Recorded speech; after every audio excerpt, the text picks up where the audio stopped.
Maayong hapon, mga igsuon, kada usa nato na ay talento. Walay tao nga walay talento. Ngano? Hinimo man ta sa Dios.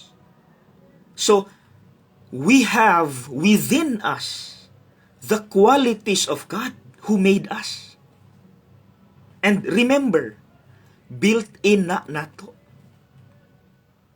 Pag-abot pa lang sa sperm cell o sa egg cell, built-in na nato nga mga qualities of God.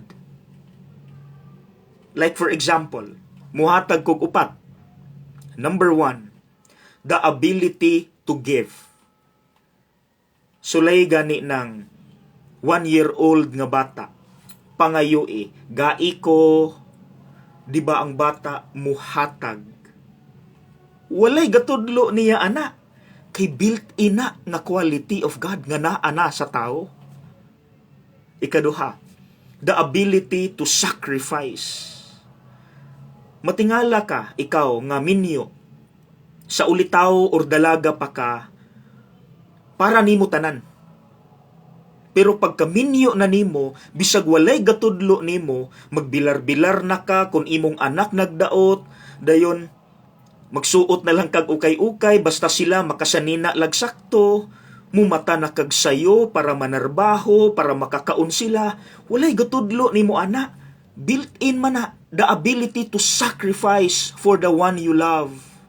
Diba? Number 3, forgive. Built-in pud na. Kabantay mo sa mga bata. Magdula. Dayon mag-away. Dayon after few minutes, magdula na pagbalik. Walay gatudlo nila anang mo pasaylo. Kay built-in na nato. And number 4, the ability to respect.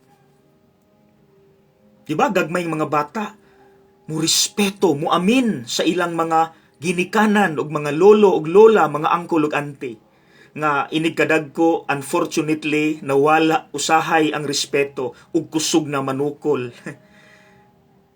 So mga igsuon, ang pangutana, inigkadag ko nato, Father, naa pa ba ng qualities of God? Yes! Dili na mawala. Built-in na nato, naanana sa sulod.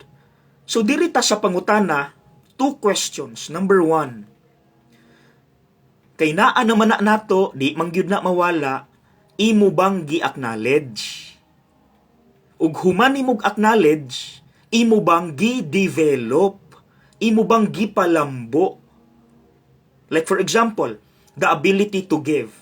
Karon nga dako na ka, kay imo mang gipalambo na, para nimo sayon kaayo nimo ang muhatag. Bisag pila ang kantidad, mahal ang gamit, like sa nina nimo nga pinangga unta nimo pero gilet go nimo dayon wala ra ka, kay nilambo na ang imong ability to give. Number 2, ability to sacrifice. Para nimo wala na nimo. Anytime kung gitawag kang musakripisyo sa imong comfort, muingon na lang ka, ang importante kamo malipay. Ako okay ra ko. Okay ra ko. No problem. Ang importante kamo makakaon, kamo malipay, and I'm happy. Nilambo ang imong sacrifice. See? Or the second question. Naana nimo built-in na nga qualities of God. But the question is, imo ba hinuong gisuppress?